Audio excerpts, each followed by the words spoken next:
देशभरात काल गुढीपाडव्याचा सण साजरा होत असताना मोठे वडगाव येथील नागरिकांनी आपल्या घरावर चक्क काळ्या गुड्या उभारून शासनाचा निषेध नोंदवलाय।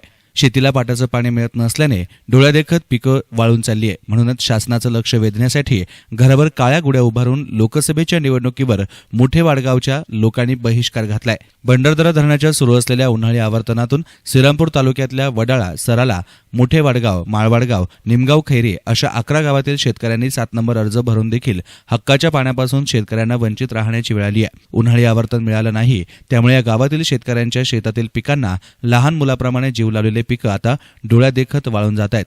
याचा निषेध म्हणून श्रीरामपूर तालुक्यातल्या मोठे वडगावातील शेतकऱ्यांनी आपल्या घरावर गुढीपाडव्याच्या दिवशी काळ्या गुढ्या उभारून शासनाचा तीव्र निषेध नोंदवला।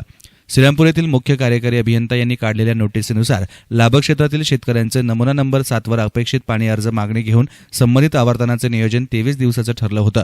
पाणी अर्ज भरणाऱ्या शेतकऱ्यांना पाणी न देण्याचेही प्रसिद्धीपत्रकात आणि नोटीसीमध्ये म्हटलं होतं। सदर बाबीचा विचार करता रितसर पाणी अर्ज भरून देखील शेतकऱ्यांना पाणी मिळालेलं नाही। याविषयी येथील शेतकऱ्यांनी आपल्या भावना व्यक्त केल्या। हिंदू आपल्या नवीन वर्षाची सुरुवात, परंतु पाटबंधारे खात्याच्या गलतान कारभारामुळे आज आम्हाला आमच्या गावामध्ये काळ्या गुड्यावरून आज सण साजरा करावा लागतोय। मोठी दुःखद गोष्ट आहे। आम्हाला याच्यात दुःख होतंय का आज हिंदू धर्माचा आपण नवीन वर्षाची सुरुवात काळ्या गुड्यावरून करतोय, परंतु आम्हाला या रोटेशनमध्ये अचानक आम्हाला कुठलाही माहिती न देता आणि आम्हाला आमच्याकडून 7 नंबरचे फॉर्म भरून घेतले। आम्हाला पाणी मिळेल या आशेवर आम्ही या दुष्काळात आमच्या घरातलं होतं नव्हतं ते लावून पिकं उभे केले, परंतु आम्हाला पाणी मिळालं नाही। आमचा पुढं एक मोठा प्रश्न आहे का आज पुढे आम्ही जगायचं कसं, आमच्या मुलाबाळाच्या शिक्षणाचा साठी पैसे आणायचे कुठून, का असे एक मोठा प्रश्न आमच्या पुढे उभा राहिलेला आहे।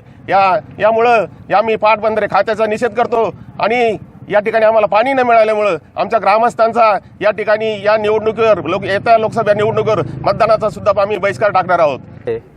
का गेले 2-3 वर्षापासून पाटपाणी सुरळीत चालू असल्यामुळं सर्व शेतकरी गाफील होते का हे भरणं सुरळीत होईल, परंतु शासनाने आचारसंहितेच्या नावाखाली जिल्हाधिकाऱ्यांच्या अंडर धरणाची देखरेख आणि पाणी सोडण्याचा कार्यक्रम असल्यामुळं अधिकाऱ्यांना म्हणजे वरिष्ठ अधिकारी उदाहरणार्थ श्रीरामपूरचे उपअभियंता आणि कॅनोल इन्स्पेक्टर यांना पूर्वसूचना न देता अचानक फाटक बंद केल्यानंतर वरतून खाजगी असो शासनाचे असो प्रत्येकाने डापे टाकून इकडं म्हणजे जुळासुद्धा येऊ दिलेला नाही।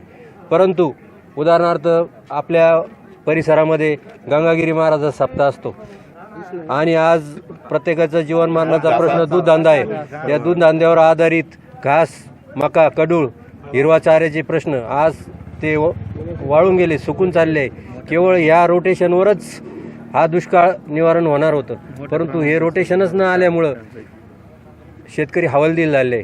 शासनाला जागृत करण्याकरता म्हणून आज गुढीपाडव्याच्या निमित्तानं या काळ्या गुड्या उभारून शासनाचं लक्ष वेधण्याकरता हा स्तुत्य उपक्रम या संतप्त ग्रामस्थांनी शेतकऱ्यांनी हाती घेतलेला आहे। सुरुवातीला गुढीपाडव्याच्या दिवशी आमचे मोठे वडगाव सर्व शेतकरी आणि ग्रामस्थ आज ह्या ठिकाणी काळी गुढी उभारून या शासनाचा आज सर्वप्रथम इरिगेशन खात्याचा या ठिकाणी निषेध या ठिकाणी नोंदवित आहोत। दुष्काळाची सामना करीत असताना जे तग धरून शेतकऱ्यांनी पिकं जगवलेली होती आणि 7 नंबर फॉर्म भरून आपल्या शेतीला पाणी मिळेल ह्या आशाने ते इरिगेशनकडे पाहत होते, पण निसर्गानेही अवकृपा केली आणि शासनानेही अवकृपा केली आणि हा मानवनिर्मित दुष्काळ आमच्या मोठ्या वडगावला लागलेला आहे। ही परिस्थिती गावावर आज इरिगेशन लादत नसून गेल्या 10 वर्षापासून सलग आम्हाला उन्हाळ्याच्या रोटेशनमध्ये ह्या इरिगेशनवरती आंदोलन करावं लागतं। मागील उन्हाळ्यामध्ये आंदोलन करीत असताना आमच्या गावातील शेतकऱ्यांना रात्री 12 वाजता अतिरेक्याला अटक करीत नाही असा फौजफाटा आणून ह्या गावातील शेतकऱ्यांना अटक केलेली होती आणि आजही तीच परिस्थिती, त्याचा बदला म्हणून ह्या मोठ्या वाड्यावरती एकाही शेतकऱ्याला पाणी न देता हे कसं वाळण, या ठिकाणी कसं यांचं नुकसान होईल हाच प्रश्न ह्या ठिकाणी इरिगेशन जाणून बुजून केलेला आहे। त्याच्यामुळे आज जनावरांना पिण्याचा पाण्याचा प्रश्न, मानवांना पिण्याचा पाण्याचा प्रश्न, सर्वात मोठा मानवनिर्मित दुष्काळ आता ह्या मोठ्या वाडगावला झालेला आहे। म्हणून या मोठ्या वाडगावने एक निश्चय केलेला आहे, जोपर्यंत आम्हाला शेतीचं पाणी मिळत नाही तोपर्यंत ह्या लोकशाहीमध्ये शासनाचा निषेध म्हणून आम्ही ह्या सभेच्या मतदाना प्रक्रियेमध्ये एकही नागरिक एकही शेतकरी मतदान करणार नाही हे या ठिकाणी गुढीपाडव्याच्या दिवशी आजच सर्व ग्रामस्थांच्या वतीने या ठिकाणी निषेध आणि मतदानावर बहिष्कार या गावाच्या वतीने घालण्यात आला. Bureau report SN media, Shrirampur.